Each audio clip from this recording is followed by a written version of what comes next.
And it's going round and round and round. And I don't know how many takes we were able to do before I completely freaked out, maybe 3. And I was like, okay, I'm done. I have to get out of this. I can't do it anymore. We got it in take 1, though. The other 2 takes were just for me to torture her.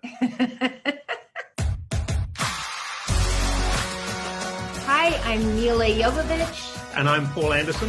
And we will be breaking down the Diablo scene from our new movie, Monster Hunter.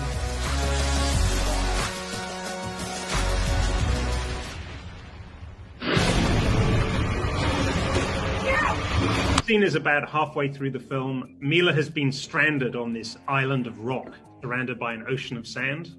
And inside the sand lives the Diablos that can pop out at any moment when there's any kind of vibration on the sand. So it's kind of like Mila and Tony Jaa trapped on a desert island with a shark circling them. And they've got to figure out a way to get off the island and defeat this giant monster, the Diablos. And they think they have a plan, but we'll see whether it works or not. And by the way, at this point, Mila's already fought the Diablos once and it didn't go terribly well. It didn't go terribly well at all.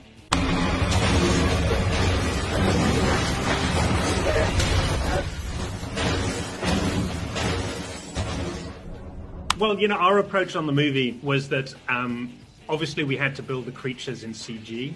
Everything else should be as real as it could possibly be. So for a scene like this where, you know, gravity is doing what gravity does, you know, I didn't want to fake it.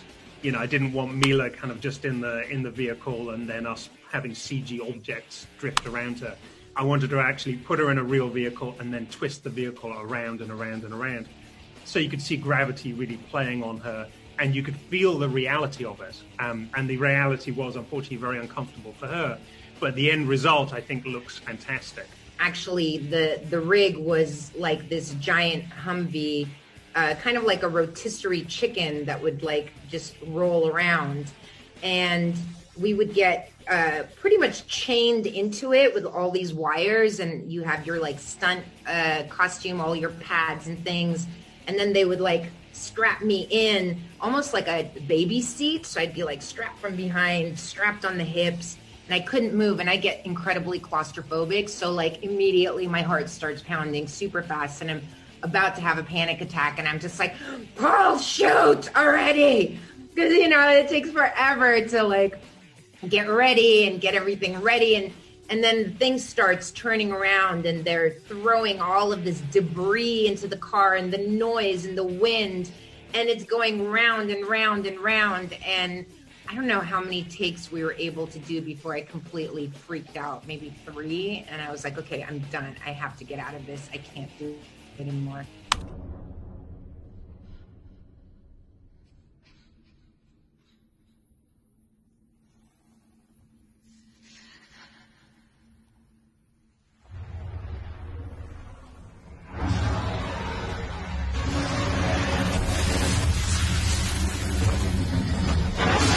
Normally when we would shoot like the Resident Evil movies, there would be a really tall guy in like a skin tight bodysuit with like a really tall pole with like a tennis ball connected to it, and that would be the monster. But in Monster Hunter, the monsters are so much bigger than anything we've ever shot ever in our history of making movies together, that I would literally just look up at the sky. Because every time I would look up to something, like, you know, Paul would be like, no, higher. And so I would look up and they'd put the tennis ball higher and they'd be like, no, higher, higher. And then at some point the pole with the tennis ball just couldn't get any higher. So I just end up like just looking straight up at the sky. Paul made it easier too, because he had these really great rigs that would shoot like tons of sand at the actors. And it was really intense. So every time like the monster would like put his foot down or like run, sand would like fly everywhere. But it would be a real sand cannon. I don't know how many tons of sand were being shot at us, but it was just like, and all the sand would come. So you would be actually reacting to things, which, you know, makes it a lot easier to imagine something is after you that's like that huge. And whenever the creature was moving and you had to have like a traveling eye line, we'd try and put a drone up in the air. So we'd have the drone at the correct height of the monster, so like 40 feet high. so that if there were two actors looking at the same monster, they would have a unified eye line. And then we could we'd use that for establishing what the actors were looking at. And then also those shots would kind of double as the monster point of view or over-the-shoulder shots.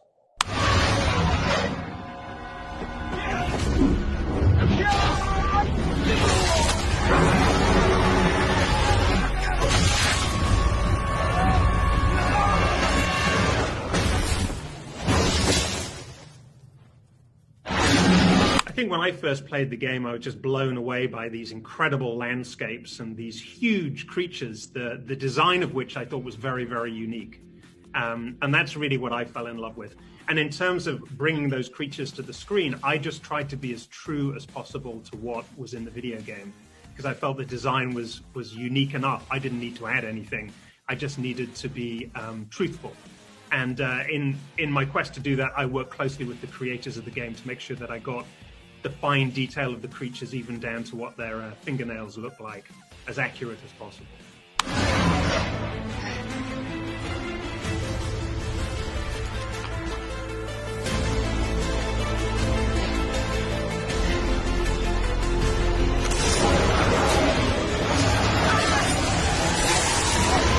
It was pretty intense too, because at that point, obviously I've got all of my Monster Hunter armor on.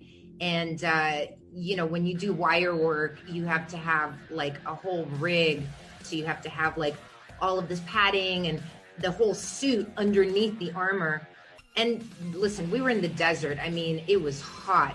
And to like get into all of the stunt gear and all of the padding, and then they had to like tie me into the armor, and we don't have any zippers or anything. They're like literally using, you know, leather cordage to like tie me into all of this stuff on top of the stunt padding. And yeah, it was really cool because, you know, you have to kind of do the motion of your arm. You know, they count it down and it's like, okay, 3, 2, 1, and then bam, and then you just fly up. It was really cool. I don't care what those creatures are. We destroy them and close the gateway. Be sure to check out our film Monster Hunter out now.